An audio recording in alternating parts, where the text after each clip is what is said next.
Hi, this is a nursing professor. I'm coming to you this morning about a topic that I really don't want to talk about, but I feel I have to talk about because it's really creating trouble for me. So you can see I've already been emotional about it. But to you students, I want you to always know you have a voice. I want you to always know that a faculty member always has a boss. There's faculty members, there's program directors, there's deans, there's assistant deans, there's provosts. Know what your chain of command is. And the reason I'm taking a moment to talk about this, is that there's a lot of incivility in nursing. And I'm sure as a student, you've already seen it. Either you've seen it with yourself or a peer, or you've seen it in the hospital when you go on your clinical rotation. That is not the way it's supposed to be.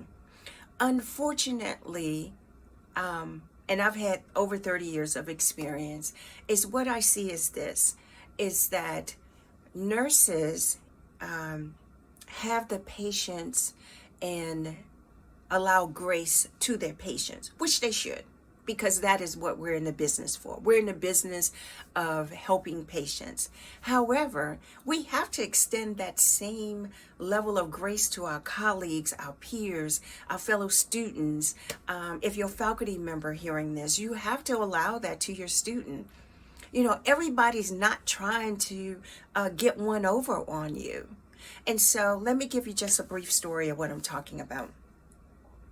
Had a student who literally I could feel the distraught she was having. She wasn't having a conversation with me. I overheard her talking to another professor. And she had a situation where she didn't agree with an answer on a question. We, as faculty member, should allow a student to have their voice. You know, we might not ever change the answer. It's not about changing the answer, but you allow that student to have the voice such that you can have an intelligent conversation about it. And you're actually developing professional skills that this student knows how to present themselves. So the student was providing this to the faculty member, and the faculty member was pretty much saying, well, this is how it is. Not going to change it. You can go and speak to the program director. But the student apparently had another encounter with the program director about something else. And she didn't feel that that was going to be a safe place for her to have the conversation about. And so she said, well, I can't go there. That person screams and yells at me, and I don't do well in that society, that environment. And the student started to cry, and it was a cry from deep, deep into her soul. And so then the faculty member did the right thing. You know, she told her what the chain of command was: the dean and the provost, assistant provost, all those other people that are in administration. So, again, not my student. So I saw the student later, and I said, listen, step away from it, get your emotions in check, because you're in a state now that everything feels so personal, and it's not personal, but you do have a voice that needs to be heard. Never shrink yourself to allow other people to feel comfortable about whatever position or role that they're in, because we know that there's some people who their role identifies them. But in this particular case, this student needed to step away, which she did. Saw her last week, end of last week, and I saw her, normal, wasn't distraught. She was having an intelligent conversation, and she at least had gotten rid of some of that angst and anxiety and just bad feelings that I could see in her. It was just so bad to actually witness that particular encounter. So the reason I bring this story up to you is that nursing does have some incivility problems, and we have to stop it. Whether or not you are a faculty member to a student, or a nurse manager to a set of employees, because the outcome doesn't serve anybody. It doesn't. It just adds to the emotional stress that nurses tend to carry around. And so we need to stop it. It doesn't make you feel any better. You're no bigger by belittling someone else. And so for nursing students, because I'm the nursing professor and I am trying to give you the tools necessary for your success. If you have experienced this or you're feeling any of this, then please walk away, get your emotions in check, come back to it, and follow the chain of command. There will be someone who will hear you. The results may not change, but it's not about the results.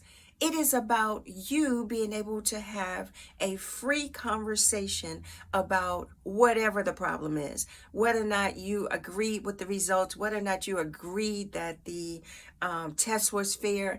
A lot of times that stuff is not going to change. And the reason it's not going to change is this. It's not about you. When you take that NCLEX, who do you think you're going to talk to if you find a question that you don't think is fair? Who are you going to call? There's no one for you to call it NCLEX.